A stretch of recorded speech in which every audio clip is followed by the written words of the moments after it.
Alors, la première question que je vais vous poser, c'est pourquoi vous êtes-vous lancé dans cette aventure qui est l'école en santé? Comme je l'ai dit dans ma préambule précédemment, que cette rencontre avec ce comité de labellisation m'a beaucoup intéressé dans la mesure où on parle de l'alimentation des enfants et on parle aussi des activités sportives des enfants. Et je devais en parler à tous les enseignants de ce projet. Mais je voulais d'abord qu'il y ait au moins une personne qui vienne voir et puis regarder qu'est-ce que c'est comme projet et surtout qu'est-ce qu'on doit faire avec les enfants. Et il y avait une enseignante qui s'appelle Maîtresse Rahiti qui était dans un projet de découverte sur l'île des jardins botaniques, qui voulait faire connaître avec ses enfants des légendes et tout ça. Et donc, elle a programmé des sorties. Et là, ça m'a un peu intéressé, ces genres de visites, de sorties.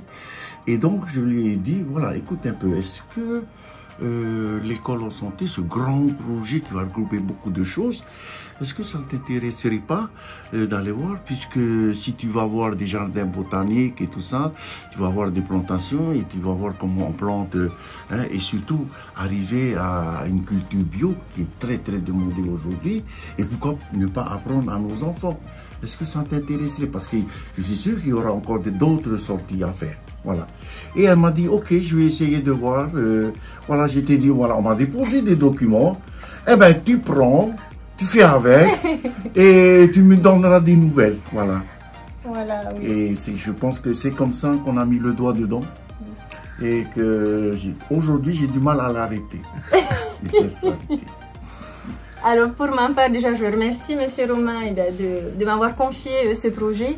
Et en fait, lorsqu'il m'a parlé de ce projet École en santé, j'ai tout de suite été très emballée parce qu'en fait, tous les thèmes qui ont été choisis par la direction de la santé et la DG2E, en fait, permettent vraiment aux enfants de prendre des bonnes habitudes alimentaires, d'avoir des bons gestes au niveau de l'hygiène, mais également ça permet aussi de les encourager à pratiquer une activité physique et sportive régulière, voilà, et aussi de protéger son environnement par le tri des déchets et le recyclage. Donc voilà, toute cette partie au niveau des actions était vraiment quelque chose de concret pour les enfants.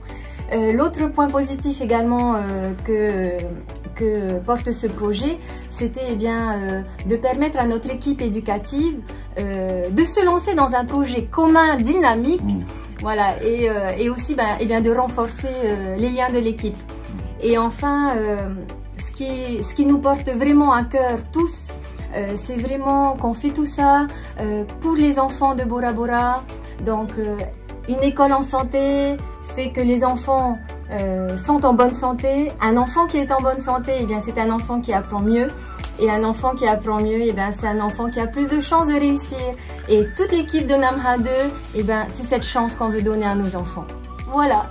Et je pense que le déclic final qu'il y avait eu, c'est qu'il y avait l'année dernière, justement en fin d'année, la labellisation d'une école, le CJA de Bora Bora.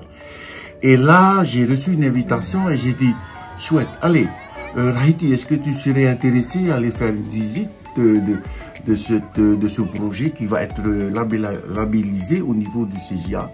Elle était intéressée et tout ça, elle est allée.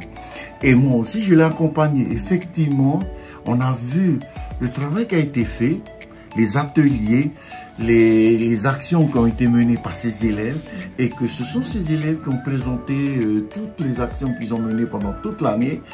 Et c'était vraiment intéressant, et je pense que c'est à partir de ce moment-là que le déclic vraiment, en me disant, après, elle me dit, allez monsieur, on y va. Je vais me lancer et puis on va essayer de motiver tous les enseignants de manière à ce que ce soit l'école qui doit être labellisée à la fin de l'année scolaire prochaine. Voilà. Voilà, et justement, je tenais à remercier Vanda du CJA qui va parrainer notre école, puisque eux, l'année dernière, ils ont eu le label. Et donc, cette année, elle avait proposé d'être notre marraine. Voilà. Voilà. Jusqu'à présent, tout est en place. Notre hiérarchie a validé, c'est-à-dire Madame l'inspectrice a validé tout ce qu'on a préparé, mis en place et tout, et puis répartir les actions, les tâches au sein de l'école. Et donc, chacun, à partir d'aujourd'hui, va se mettre à mettre en place toutes les actions, que ce soit aussi l'alimentation ou tout ce qui concerne les activités sportives, on va mettre en place, et ça sera un travail de toute l'année. Et c'est sûr qu'il y aura des regroupements, il y aura des synthétisations des actions et tout ça. Et j'ai chargé donc Rahiti se charge à travers le site de l'école, que je remercie son mari qui vraiment s'est donné vraiment le temps, la peine et tout ça. Vraiment, on découvre quelque chose de très moderne et je pense que ça ne peut faire que la fierté du directeur et bien sûr de toute l'équipe pédagogique de l'école Nama 2. Allez, Nana. École en santé, bra bra.